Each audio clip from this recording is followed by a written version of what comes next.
us again. Hey, don't forget, Carl White has a 30-day boot camp absolutely free for you to get your year off to a good start in 2021. Absolutely free, 30-day boot camp. Click the banner you see right here. Yes, sir. That's right, sir. Yes, sir. See the banner right here, right down below. Click it and get started with Carl White today. Sir, yes, sir.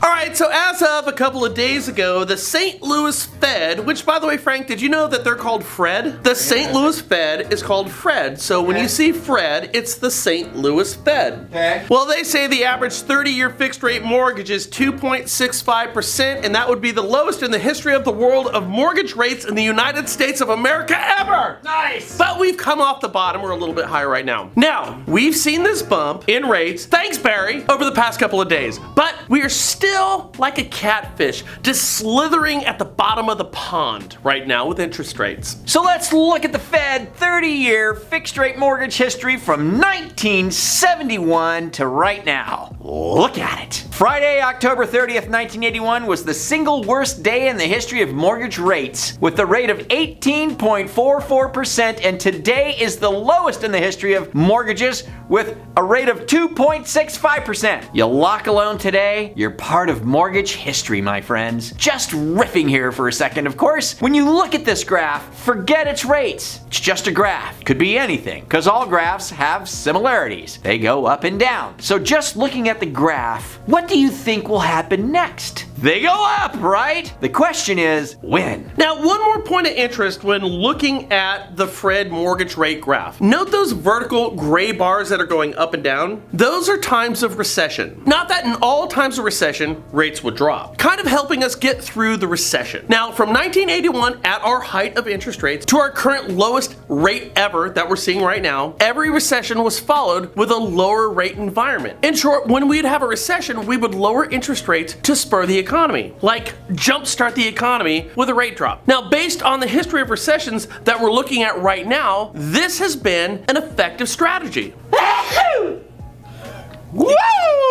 Woohoo! See the yellow vertical bar on the right? That's the recession we're currently in. Okay, what makes this recession different than all previous recessions is that we can't use mortgage rates to help get us out of it, now can we? See, rates are already on the floor. So where do we go from here? Now combine this with a pandemic, a new Congress, House, and presidency, sprinkle in some lockdowns and some civil unrest. Well, let's just put it this way.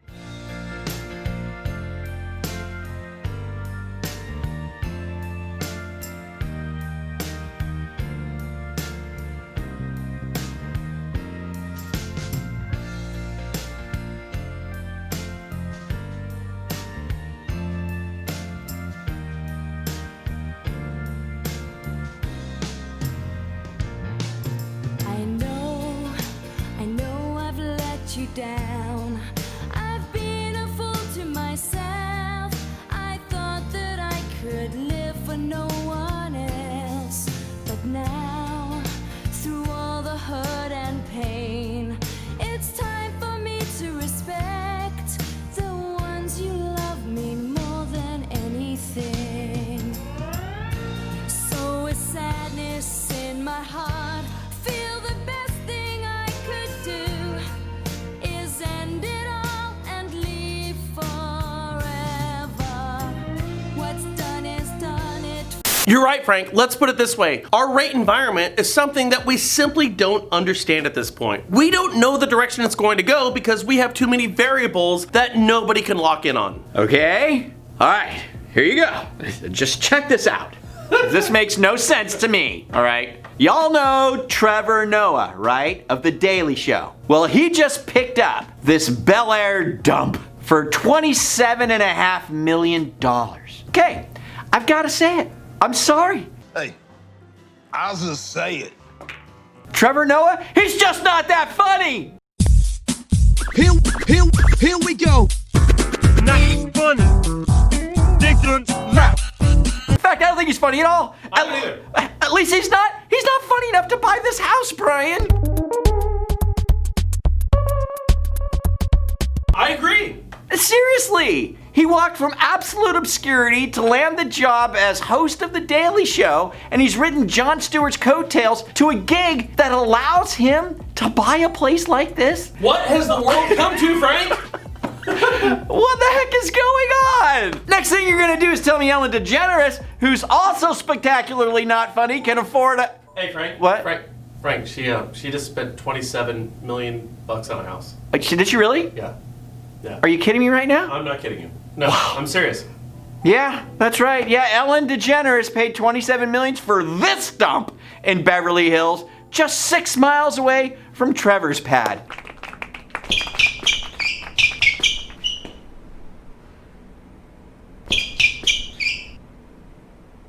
They're not that funny, man. I'm sorry. They're just not $27 million funny. I agree. Houses like that should only be affordable to the great comics, man. You know, the Dave Chappelles, Wanda Sykes, Bill Burr, Jim Jeffries, or Kate McKinnon. Not Trevor and Ellen. Seriously, Ellen rode that stupid little dance to a net worth of $500 million? It's called The Orange Justice. Do you know that? Yeah. All right. So it's from a video game called Fortnite, and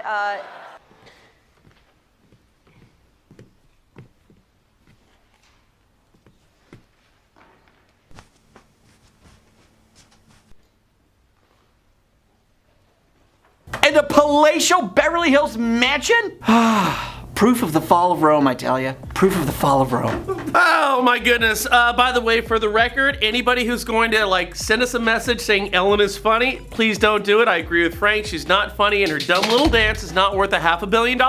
I'm sorry! All right, the real estate company Compass is going public just like everybody else right now. It's all the rage these days to go public. They're following the lead of Opendoor and DoorDash as tech companies done gone real estate IPO to cash in on a bunch of success. And I'll tell you, these companies think they found the fountain of youth. And when I say that they found the fountain of youth, I mean money. And when I say money, I say check back in 18 months because you're not gonna have any of it. This is not going to go well. That's my point. The S1 filing is still confidential at this early stage, but will likely give potential investors and the general public its first look into the finances of the ever-growing real estate company. Compass has grown aggressively over the years through major acquisitions, which has led to speculation that the company will struggle to be profitable. Hang with us, guys. We're turning the corner on this show. Compass has been downright hostile towards traditional real estate brokerages. They've gone after top agents of competing brokerages with massive bonuses to pull those agents away from their competing brokers